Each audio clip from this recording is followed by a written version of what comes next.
Hello, in this video I'll be talking about how to prepare an answer for an unseen text for either IGCSE Literature or IGCSE World Literature. This particular video is going to look at a poem. It'll show you how to read the poem, how to annotate the poem, and then finally it'll begin to show you how to produce an answer. So, let's kick off. This is the poem. It's taken from a real past paper for Cambridge. The first thing to do, really, if you haven't read the poem, the first thing to do probably is to press pause right now and have a look at it for a moment or two. Before you press pause and stop me, I would suggest one of the first things you do is to look at the guiding questions at the top here, because it often gives you quite a lot of information that you can work on. So this particular one, it tells you right at the beginning, it's writing about her daughter in the first week after birth, and the main question in bold that you need to answer there: explore the different feelings the poet has towards her young baby and how the words help you share her experience of being a mother. So if we think about that, that tells us that that there are different feelings. So quite possibly the feelings change or contrast throughout the poem.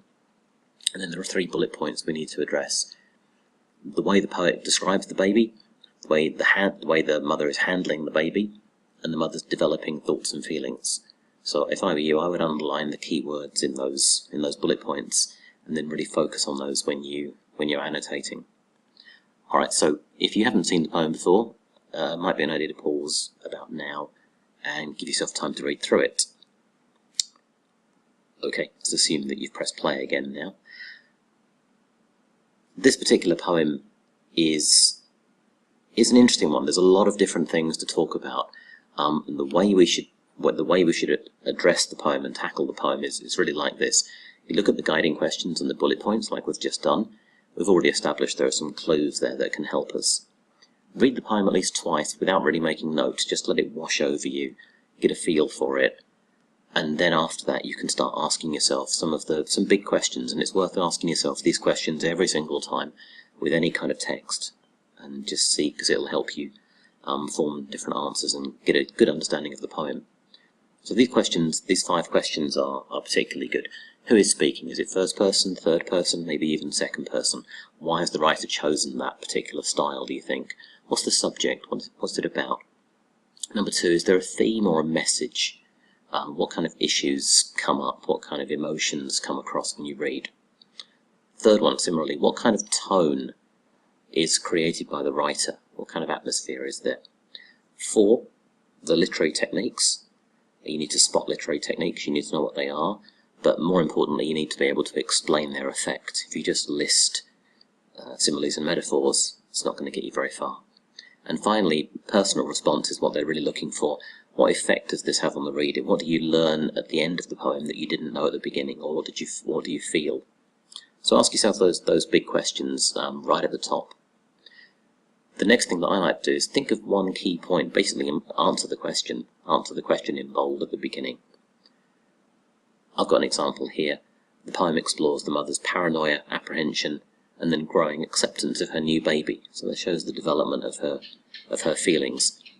A good tip here, really good trick, is just to use some good adjectives. Throw in some strong adjectives in your key point, and it'll help form your answer, form your ideas. Okay, so once we've got that, we're ready to annotate and start breaking our poem up. Something that I think works quite well is breaking the poem into what I call chunks of meaning.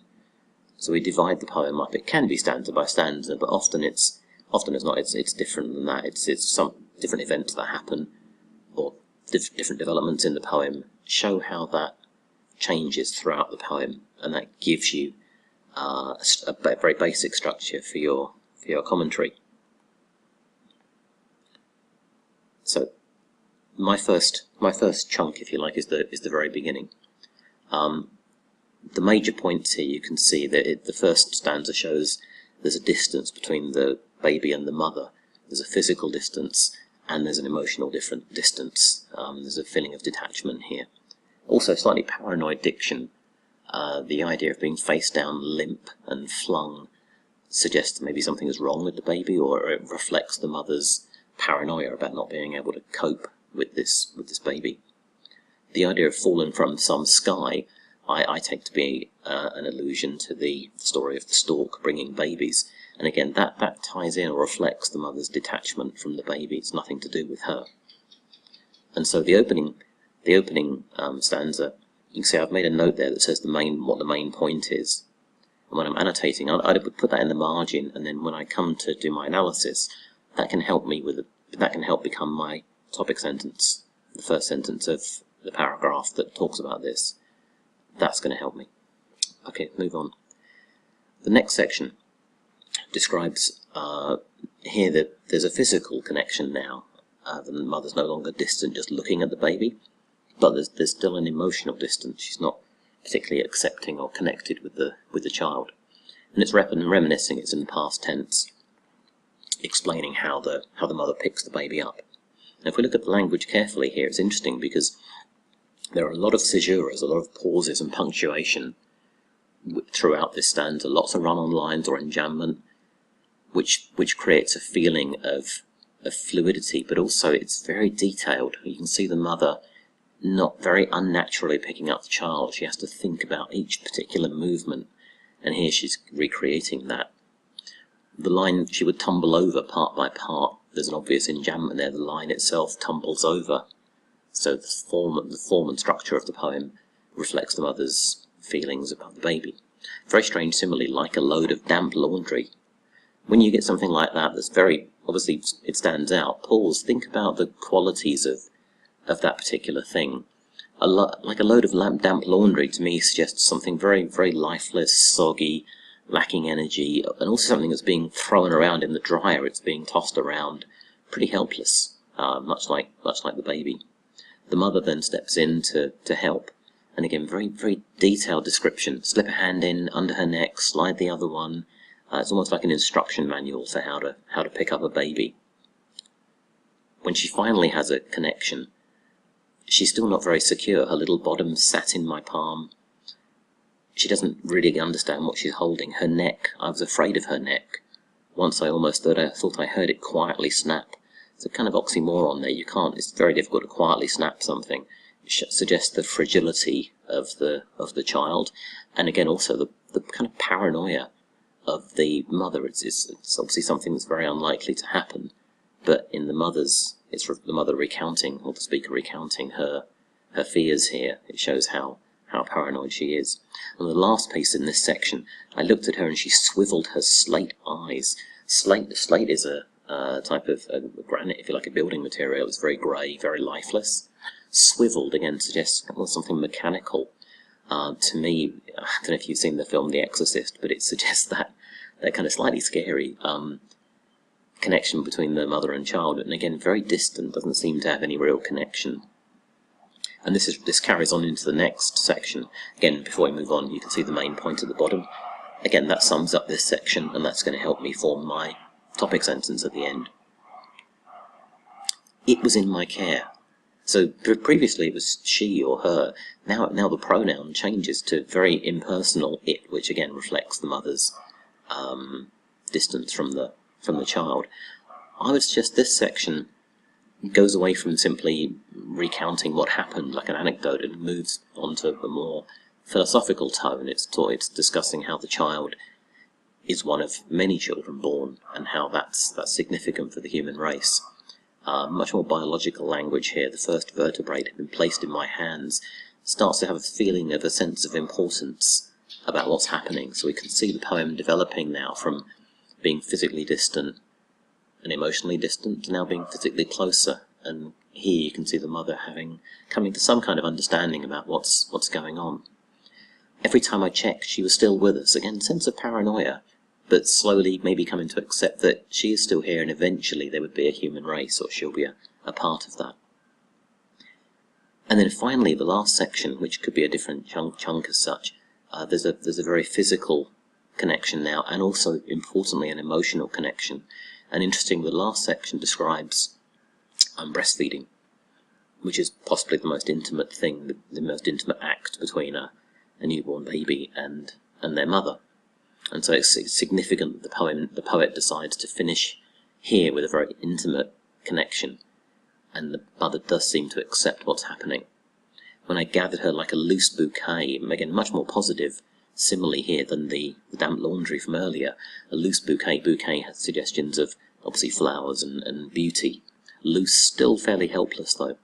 And offered the breast greyish white, struck with minuscule scars, again, very positive, similar to finish, like creek, like a small river, stream, like creeks in the sunlight, the breast itself, the veins or the scars on the breast.